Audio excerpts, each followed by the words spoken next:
कामचोर काहिल गधा।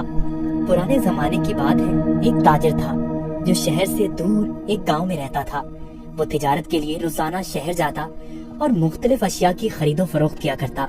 तिजारत करने के लिए उसके पास एक गधा था। वो गधे पर सामान लाद कर रोजाना शहर जाया करता। ताजिर अपने गधे की बहुत अच्छे तरीके से देखभाल करता, उसकी खुराक का बहुत ख्याल रखता, उसे वक्त पर चारा डालता और पानी पिलाता, क्योंकि ताजिर को पता था कि उसकी तिजारत के लिए इस गधे की बहुत जरूरत है। गधा बहुत सेहतमंद था। ताजिर बहुत सारा सामान एक साथ गधे पर लाद कर फरोख्त के लिए शहर ले जाता, लेकिन उसका गधा बहुत कामचोर और आलसी था। उसको भागना दौड़ना खाना पीना बहुत पसंद था। आज फिर शहर जाना पड़ेगा। मुझे हमेशा छुट्टियां क्यों नहीं हो जाती? मुझे छुट्टियां बहुत पसंद हैं। मेरे मालिक को तो हमेशा काम की ही पड़ी रहती है, पर मुझे फारिग रहना बहुत पसंद है। मेहनत करना तो बिल्कुल भी मुझे अच्छा नहीं लगता। ताजिर अपने गधे पर सारा सामान लाद कर शहर ले जाता और ताजिर को शहर जाने के लिए एक नदी को पार करना पड़ता था। शहर जाकर वो सारा सामान बेच देता। ताजिर को हर रोज बाजार की मांग के मुताबिक अशिया की तिजारत करनी पड़ती थी। कभी कपास तो कभी नमक, कभी सब्जियां तो कभी फल। ताजिर को पता लगा कि बाजार में नमक की मांग बहुत बढ़ गई है। ठीक है, मैं बहुत जल्द ही नमक लेकर आ जाऊंगा। उसने अपने गधे पर 4 बोरियां नमक की लादी और उसको मालूम हो गया कि 4 बोरियों का वजन काफी ज्यादा है। ओहो, मेरा गधा इतना वजन नहीं उठा सकता। इसका वजन थोड़ा कम करना पड़ेगा, यही ठीक रहेगा। उसने गधे की पीठ से एक बोरी उतार दी, फिर भी गधा आगे जाने के लिए तैयार नहीं था। ताजिर को अपने गधे का तो बहुत ख्याल था, पर उसको अपने गधे का पता था कि वो बहुत कामचोर और आलसी है। उसने एक छड़ी गधे की पीठ पर मारी और उसे बाजार ले जाने की कोशिश करने लगा।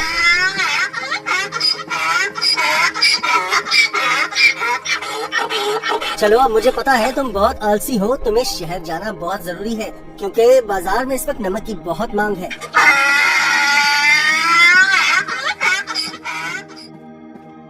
ताजिर ने सारा नमक फरोख्त कर दिया। ओहो, सच में बाजार में नमक की बहुत मांग है। ताजिर ने फिर रोज की तरह शहर में नमक फरोख्त करना शुरू कर दिया।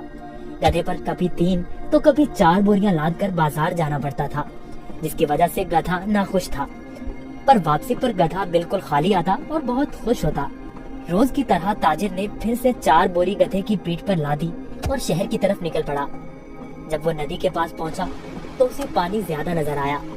हमें बहुत ध्यान से आहिस्ता आहिस्ता चलना होगा, ताकि हम पानी में कहीं गिर न जाएं। जैसे ही उन्होंने आधी नदी पार की, अचानक गधे का पाँव एक बड़े पत्थर से लगा और गधा फिसल गया और पानी में बैठ गया। ओहो, तुमने ये क्या किया? बोरियां तो अभी भी मेरी पीठ पर हैं, लेकिन मुझे इतना वजन महसूस नहीं हो रहा। ये एक जादुई नदी है। गधा इस बात से हैरान था कि नदी में फिसलने की वजह से उन बोरियों का सारा नमक नदी में घुल गया था और बोरियों में से नमक खत्म हो चुका था। इसकी वजह से गधे को वजन महसूस नहीं हो रहा था, क्योंकि बोरियों में नमक बचा ही नहीं था, सब खत्म हो चुका था। ओहो, मेरी सारी मेहनत जाया हो गई। अब मैं शहर जाकर क्या करूँगा? सारा नमक तो बह गया है। शुक्र है खुदा का, मेरा गधा तो सही सलामत है। गधे को कुछ नहीं हुआ। अब शहर जाने का कोई फायदा नहीं, मुझे अब घर जाना चाहिए। वाह, कोई वजन भी नहीं और काम भी नहीं। ये तो कमाल की नदी है। फिर अगले दिन ताजिर ने 4 बोरियां गधे की पीठ पर लाद दी और शहर की तरफ निकल पड़ा।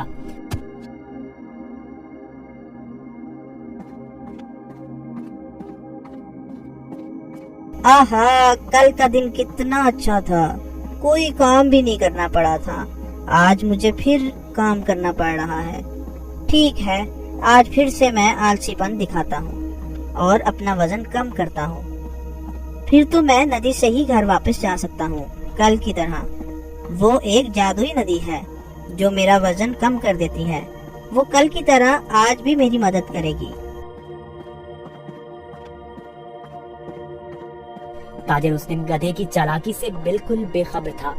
रोज की तरह ताजिर अपने गधे के साथ इस नदी के पास पहुंचा तो गधा ताजिर से पहले ही इस नदी की तरफ जाने लगा। ताजिर ने उसे रोका। रुको रुको। गधा फिर से नदी में फिसल गया जहाँ वो पहली बार फिसला था।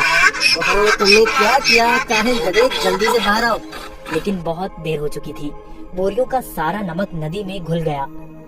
गधे को अब कोई वजन महसूस नहीं हो रहा था। वाह, ये हुई ना बात। कोई वजन भी नहीं और काम भी नहीं। ये दोबारा कैसे? जरा सोचता हूँ, ये जानबूझकर मेरे साथ कहीं चालाकी तो नहीं कर रहा। ओ काहिल गधे, मैंने तुम्हारा इतना ख्याल रखा और तुमने मेरे साथ क्या किया? इसे घर वापस ले जाता। मुझे पता है, अब देखो मैं तुम्हें कैसे सबक सिखाता हूँ। गधे ने सोचा, मैंने काम चोरी का ये अच्छा तरीका ढूंढा है, पर ताजिर का तो आज कुछ और ही जहन था। अगले रोज ताजिर ने गधे की पीठ पर 6 बोरियां रोई की लाद दी, लेकिन गधे को थोड़ा सा भी वजन महसूस न हुआ। ओहो, इतनी ज्यादा बोरियां। कोई मसला ही नहीं। शहर तक जाना किसने है? इस जादुई नदी तक तो जाना है बस। और वो शहर की तरफ जाने लगे। जब वो नदी के पास पहुँचे तो अचानक से गधा नदी पार करने लगा और उसी जगह पर फिसला जहाँ वो पहले फिसलता था। ताजिर बाहर खड़ा होकर ये सब मंजर देख रहा था। ओहो, ये मेरी पीठ पर इतना वजन कहाँ से आ गया?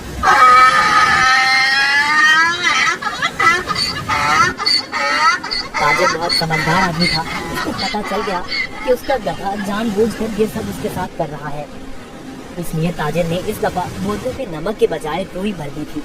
जैसे ही गधा नदी में फिसला तो रुई ने पानी जज्ब कर लिया और गधे की पीठ पर वजन ज्यादा हो गया। हाँ, तुम मुझे इतने दिनों से बेवकूफ बना रहे थे। तुम्हारी इस हरकत से मेरा बहुत नुकसान हुआ है। तुम्हें इस बात का अंदाजा भी है क्या? अब तुम इसी तरह बोरियों के साथ घर जाओगे। गधे को उन बोरियों के साथ ही घर आना पड़ा। इस तरह गधे ने अपना सबक सीख लिया और उस दिन के बाद गधे ने कभी नदी में फिसलने की हिम्मत न की। इसलिए नतीजा, जैसा करोगे वैसा भरोगे। अगर आपको हमारी वीडियोस अच्छी लगी हो तो इसको लाइक करें, शेयर करें और हमारे चैनल को सब्सक्राइब करें। शुक्रिया।